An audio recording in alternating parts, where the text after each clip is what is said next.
Fala galera, tudo tranquilo? Bom, no vídeo de hoje é pra gente fazer uma análise do segundo episódio da segunda temporada de Demolidor Renascido. Episódio lançado pra gente ontem no Disney Plus, junto com o terceiro episódio. Eu vou fazer uma análise separada, tá? Provavelmente a análise do terceiro episódio vai vir amanhã pra vocês, pra gente poder detalhar cada episódio muito bem, tá, rapaziada? Então, vou fazer uma análise só do segundo nesse vídeo de hoje aqui, pra gente detalhar bem o que aconteceu nesse segundo episódio. Um episódio um pouco mais morno da pegada que a gente tá acostumado de Demolidor, mas ainda assim com porradarias muito boas e com informações interessantes que podem agregar nessa temporada, galera. Então, vamos pro vídeo.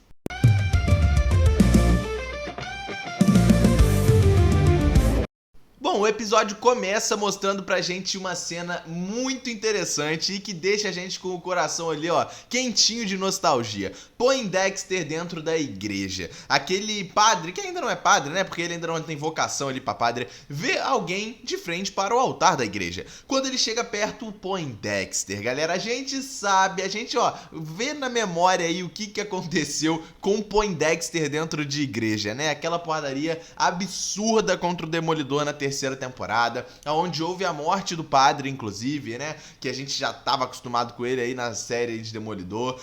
Poindexter dentro da igreja sempre é algo marcante, então é interessante a série já mostrar o Poindexter aqui dentro de uma igreja procurando inclusive a irmã Meg, que é a irmã que no caso é a mãe do Demolidor, a mãe de Matt Murdock. É interessante a informação que a gente recebe de que a irmã Meg não está na igreja porque ela está em um ano sabático. Obviamente a atriz não conseguiu retornar para a temporada, né, para essa série aqui, mas, cara, é interessante a série citar a irmã Meg, que, pô, desde a terceira temporada a gente não tem nenhuma citação dela, então é interessante a gente ver isso aqui e muito melhor é a gente ver o Poindexter dentro da igreja, que lembra a gente de muita coisa, rapaziada. Vemos também o Fisk sendo o Fisk. O Buck vai ali conversar com o Fisk enquanto ele tá naquele treinamento de porradaria, de boxe. Até porque o Fisk agora vai enfrentar pessoas em rings. A gente já sabe disso e aquele treinamento dele ali é justamente para isso. Porém, o Buck fala ali a informação principal para o Fisk. Poindexter tá de volta e foi ele que matou todos aqueles agentes da Força Tarefa e salvou o Cherry, mandando o Cherry ali pro hospital. O Cherry tá vivo, a gente vai cuidar disso, mas quem matou nossos agentes foi o Poindexter. O Fisk, obviamente muito bravo, desconta no seu treinador e acaba matando ele brutalmente. A gente não vê a cena, não vê o cara morto, mas a gente vê todo o vidro ali do espelho quebrado, cheio de sangue. Então é o Fisk sendo o Fisk, né? Coisas que ele mesmo faz.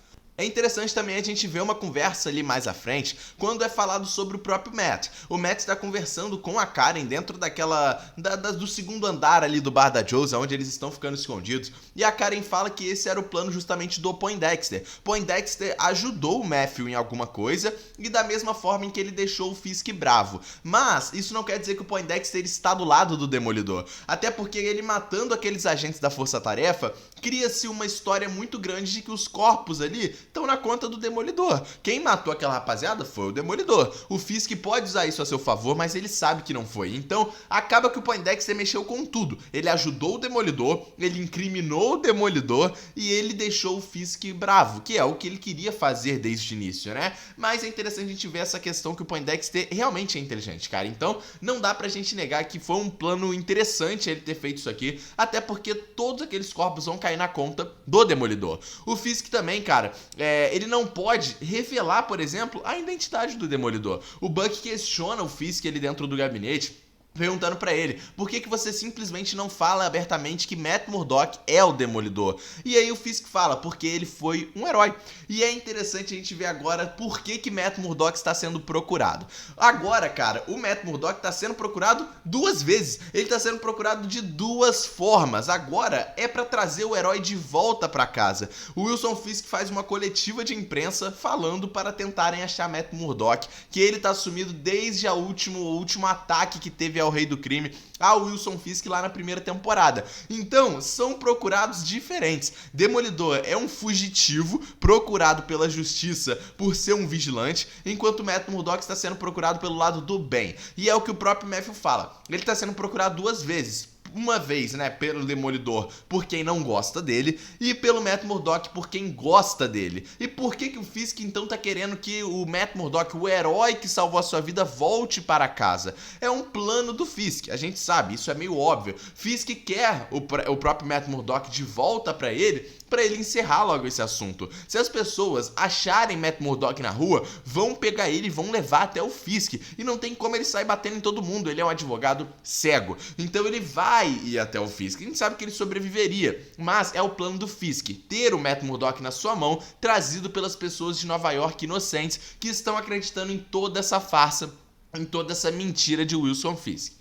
Vemos então que o Cherry realmente foi pro Metro General. Eu brinquei no último episódio, na análise do primeiro episódio, falando que ele iria pro Metro General, que ele iria, né, ver ali a Claire, o que não aconteceu, pelo menos por enquanto. Mas sim, Cherry vai pro próprio Metro General e ele agora está sendo perseguido novamente pela Força Tarefa. A gente já sabia que isso iria acontecer, mas a Força Tarefa não consegue chegar tão perto dele, por conta dos seus amigos policiais. Aquele trio ali vai ser muito importante nessa temporada, tanto que eles mesmos também vão falar ali, dar notícia pra Josie, pra ela se esconder, pra Força Tarefa não chegar perto dela, porque ela tem ligação com o Cherry, né? E aqueles policiais ali vão ter uma certa importância nessa temporada. A gente ainda tá vendo muito porquê, mas já é mostrado de fato que a Força Tarefa está indo atrás do Cherry para finalizar o plano do Rei do Crime de Wilson Fisk, que era matar o Cherry, por ser de fato amigo não só do Matt Murdock, mas também do Demolidor. Vemos então o Poindexter contra a Força Tarefa mais uma vez. Cara, que cena absurda, absurda aquela cena ali do elevador, hein? Do nada a gente só vai ver na câmera levantando pro teto do elevador, o teto se abre e vemos só os policiais caindo de dentro do elevador ali, com a cabeça rachada. Cara, é típico de Poindexter, né? Mercenário voltou com tudo e ele está contra a Força Tarefa. O Wilson Fisk sabe disso e o Fisk sabe que ele não tá agindo do lado do Demolidor e muito menos o Demolidor está agindo do lado do Mercenário. Mercenário está fazendo isso por conta da Força Tarefa mesmo. Além dele querer vingança contra a Vanessa, por exemplo, ele também quer vingança contra o Wilson Fisk e contra a sua Força Tarefa, pelo Mercenário também ser um vigilante. Então a Força Tarefa também vai atrás dele, mas é muito difícil e é muito mais difícil você pegar um mercenário talvez do que o próprio Demolidor, pelo mercenário não seguir regras. Então ele pode fazer literalmente o que ele quiser. A Sheila então vai até ali aquela sala do Daniel pra confrontar ele, pra justamente falar, cara, você tem noção do que tá acontecendo? Ela mostra o vídeo ali do prefeito Rei do Crime, aquela zombação ali com o Wilson Fisk, e ela fala, esse vídeo aqui do Demolidor dentro do cargueiro só tem dentro desse gabinete aqui, só tem dentro da rapaziada do Fisk. Alguém vazou isso aqui de alguma forma. E aí ela mesmo questiona se o Daniel tinha aquele vídeo no seu computador, porque alguém poderia ter hackeado, alguém que tem proximidade com o Daniel poderia ter hackeado e trazido aquele vídeo à tona, o que muitas pessoas vão acreditar de fato naquele jornal do prefeito Rei do Crime, que realmente é uma verdade, né? E o Daniel se questiona justamente o que aconteceu. Ele fala que não tem o vídeo no seu computador, mas ele tem. E justamente ele já mata a charada. Ele se liga, olha pra frente, mexe a mão na cabeça e fala, cara, é a Bibi Yurik. Eu tenho certeza que é a Bibi Yurik. Tanto que a gente vê os dois ali no jantar posteriormente no episódio, onde o Daniel marca aquele jantar com a Bibi Yurik justamente para falar sobre esse assunto. Ele então joga a real na mesa e fala, isso aqui pode machucar não só eu, mas como você também. Até porque o Rei do Crime já foi cobrar o Daniel. Ele cobra o Daniel e o Daniel fica, ó, com o furico na mão, rapaziada. Por quê? Porque o Fisk tá cobrando ele. O Fisk sabe que ele tem envolvimento em alguma coisa. E o Fisk, a intuição do Fisk não erra, rapaziada. A gente sabe muito bem disso aqui. E se ele já errou e falhou lá na primeira temporada, vazando informações pra Bibi Yurik e a Bibi Yurik postando matéria, tá fazendo a mesma coisa de novo. Só que no caso agora a Bibi Yurik conseguiu acesso ao seu computador, acesso aos vídeos e postou tudo. A Bibi Yurik vai parar realmente de fazer isso? É muito difícil. Até porque a gente vê ainda durante o episódio que sim, ela faz faz mais um pronunciamento como o prefeito rei do crime. Só que dessa vez falando ainda sobre o cargueiro, ainda sobre o Demolidor e como a Força-Tarefa está agindo sobre as pessoas de Nova York.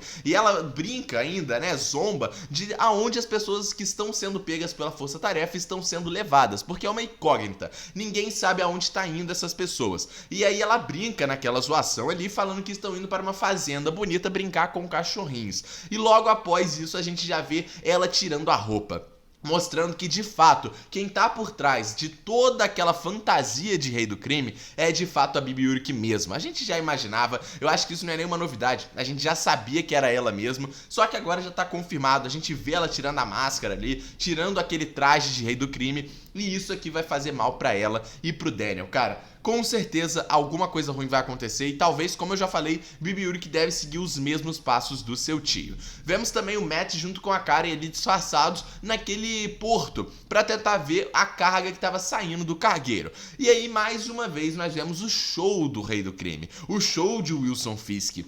Porque toda a mercadoria que estava saindo do cargueiro não eram mais as armas que o Matt Murdock viu, que o Demolidor viu no primeiro episódio, eram fraldas. Óbvio que isso é uma cortina de fumaça. Talvez eles mudaram mesmo a mercadoria para pessoas ali durante o dia olharem e falar: meu Deus, realmente o cargueiro só tinha fralda. Enquanto à noite, realmente a Força-Tarefa estava vigiando o porto e eles estavam levando as armas de verdade. Então realmente é um show do Wilson Fisk, assim como a morte do comissário Gale. A gente viu isso na primeira temporada, né? Aquela cena absurda do Rei do Crime estourando a cabeça do comissário Gale. E a gente vê nesse episódio aqui que a sua morte foi mais uma vez modificada. Rei do Crime coloca ele como um acidente de carro. Vemos a foto, inclusive, daquele acidente, entre aspas, e a Bibi Urich até zomba disso aqui, porque ela coloca aquele cartãozinho do prefeito Rei do Crime dentro do terno do Gale naquele acidente de carro, meio que incriminando mesmo o próprio Rei do Crime e mais uma vez mostrando esses shows que ele está fazendo aí dentro da série, cara.